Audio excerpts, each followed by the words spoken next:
conflito de interesse. Eu vou lá, compro um apartamento num prédio, né? Eu compro no 30º andar, mas o prédio só tem 15, então precisa esticar o prédio até lá em cima para o meu apartamento ser feito. Mas aí sabe como é que é? Tem problema lá de... mexe com patrimônio histórico, vai projetar uma sombra em cima do lado histórico. Não dá para o senhor falar lá com o seu colega, que é o ministro da Cultura? É ou não é? E aí a gente se acerta, tá certo? Aí eu até fico imaginando, né? Como é que essas coisas podem se acertar dessa forma. Outra questão, nós estamos também acompanhando sistematicamente aqui, inclusive sempre com os nossos repórteres em Brasília, a quantas anda uma operação que, a impressão que a gente está tendo é que está tendo aí uma tentativa de abafa em cima da Operação Lava Jato. O doutor Felipe Locke Cavalcante, procurador de Justiça, está aqui conosco, gentilmente, a gente vai conversar a respeito disso com ele. Felipe, boa noite, muito obrigado pela gentileza. Boa noite, Heródoto. Muito obrigado, prazer estar aqui. Obrigado. Uma honra muito grande. Eu que agradeço. Eu recebi aqui uma cópia do manifesto assinado por uma série de entidades, entre eles o Ministério Público, é isso? Exato, a Associação Paulista do Ministério Público, a Associação dos Juízes Federais de São Paulo e Mato Grosso, Instituto dos Advogados de São Paulo e de vários estados, o Movimento Vem Pra Rua, Ministério Público Democrático, Associação dos Juízes do Estado de São Paulo, enfim, muitas associações do meio jurídico, quer da advocacia, quer do judiciário, do Ministério Público, assinam esse manifesto com uma preocupação muito importante, Heródoto, a preocupação com a guerra que se trava para permitir a impunidade. Nós lutamos contra a impunidade e, infelizmente, setores envolvidos na prática de ilícitos têm um interesse em anistiar condutas criminosas. Por exemplo, o Caixa 2. O Caixa 2 é o exemplo típico, porque no Brasil, o Brasil é um país lúdico, ou seja, você roubava de uma empresa estatal e para lavar esse dinheiro colocava-se como se fosse doação eleitoral, ou seja, lavava-se na justiça eleitoral, inacreditável, um dinheiro ser lavado na justiça, só no Brasil. Acho que é um caso inédito no mundo, né? Eu nunca vi. E aqui fez-se isso, ou seja, a pessoa fala, antes era uma despesa não contabilizada, agora é uma despesa lavada e falava, não, eu contabilizei na justiça eleitoral, então o dinheiro está correto. Não está correto, porque a origem dele continua ilícita. E qualquer tentativa de nós mudarmos essa criminalização poderá ensejar um tipo penal mais leve ou mesmo uma descriminalização, fazendo com que a lei penal benéfica, ou seja, aquele crime melhor, beneficie os autores de crimes do passado. E isto poderá implicar na soltura, inclusive, de presos pela Operação Lava Jato. Felipe, se aplica isso, aquele princípio, aquele axioma de que a lei não retroage a não ser para beneficiar o réu, é isso? Ou não? Exatamente. É isso que eles querem? É isso mesmo. É isso que eles querem? A lei nunca retroage, tá, mas para beneficiar ela sempre retroage. Sempre retroage. E o duro é o seguinte, Heródoto, nós temos um movimento muito importante que são as 10 medidas contra a corrupção. Pode-se ter um reparo aqui ou ali, numa outra medida, entender que uma pode ser aprimorada. Agora, a ideia que nós estamos sentindo é que, sob o pretexto de aprovar 10 medidas, se coloque um jabuti no meio da história. Aliás, nós contamos aqui, nós explicamos o que é um jabuti. Ou seja, as pessoas entenderem.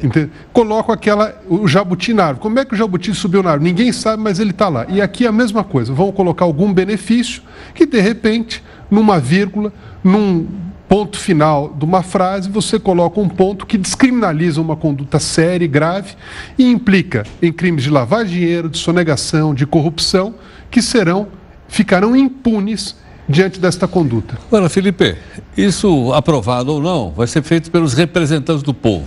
Exato. Esse pessoal não olha para os seus representados, será ou não? Olha, eu tenho a impressão que muitos deles, infelizmente, não. Até porque eu tenho certeza que a população brasileira ordeira, correta, não se sente representada por algumas dessas pessoas que estão denunciadas, inclusive, inúmeras vezes em tribunais superiores e em outros meios da justiça. Aliás, é inacreditável nós termos algumas dessas pessoas, às vezes, com 9 denúncias para serem recebidas. Essas pessoas não podiam estar representando mais ninguém. Aliás, deveriam se juntar a outros representantes que estão em Bangu, estão em Curitiba, estão na Papuda. Lá eles representam bem o meio ético ao qual eles pertencem. Agora, Felipe, alguns desses personagens têm também o chamado, popularmente, foro privilegiado. Né? Amanhã nós estamos combinado com o senador Álvaro Dias, que foi o que começou né, que fez a primeira proposta para acabar com o foro privilegiado. O que você acha disso? O problema do foro privilegiado não é o foro em si, ou seja, qual o tribunal que vai processar a pessoa. A dificuldade é a seguinte: se criam foros privilegiados, ou se criaram por conta do jogo de poderes, né, o poder executivo, legislativo, para um poder não se sobrepor ao outro, mas infelizmente nem sempre o foro privilegiado funciona adequadamente. Então nós temos que atacar o mau funcionamento das cortes, ou seja, uma legislação séria diminuiria o número de pessoas abrangidas pelo foro privilegiado e, mais do que isso, cobraria uma eficiência e agilidade dos tribunais.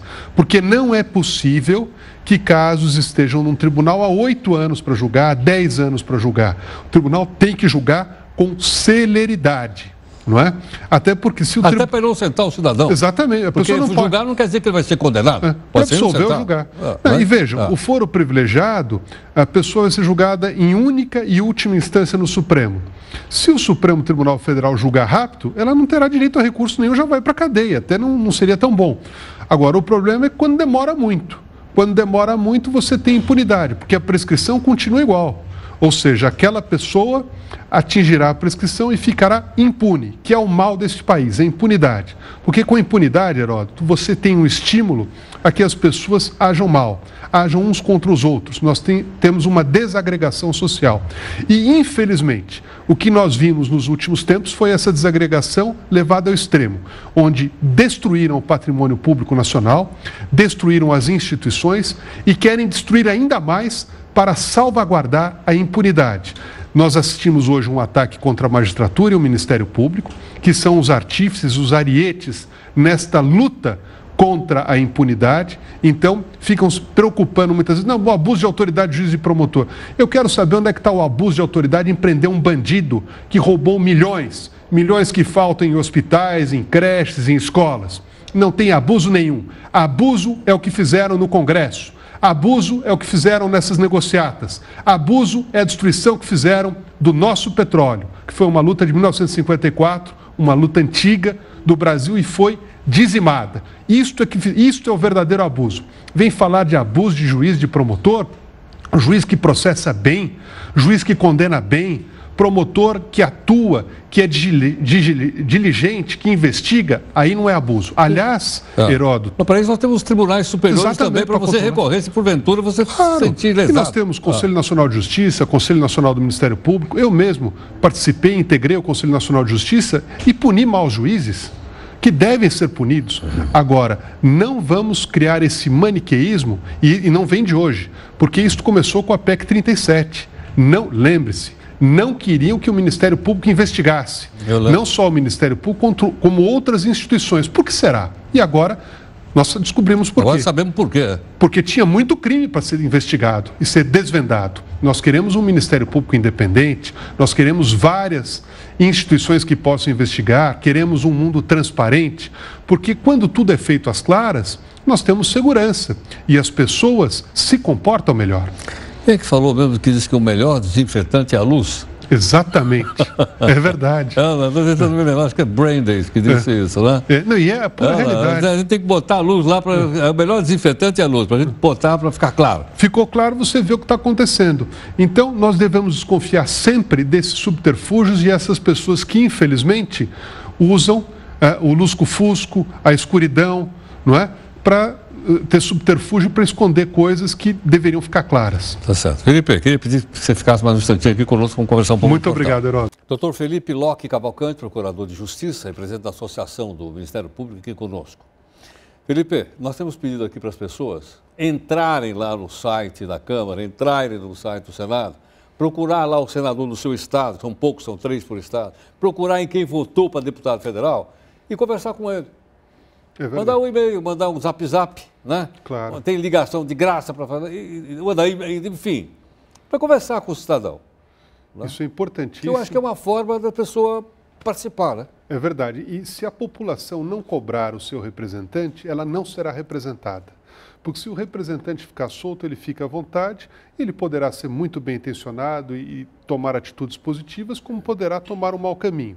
Agora, aquela pessoa que representa, é cobrado, é guiado e tem o seu dia a dia seguido, é evidente que ela pode render mais, pode produzir mais e pode ajudar muito no legislativo. Eu acho que é uma obrigação dela prestar conta para o pessoal que a colocou lá, ou não? Sem dúvida. Porque parece que a gente elege um cidadão, é como se a gente tivesse dado um cheque em branco para ele e ele vai embora. Não, isso não existe, não é?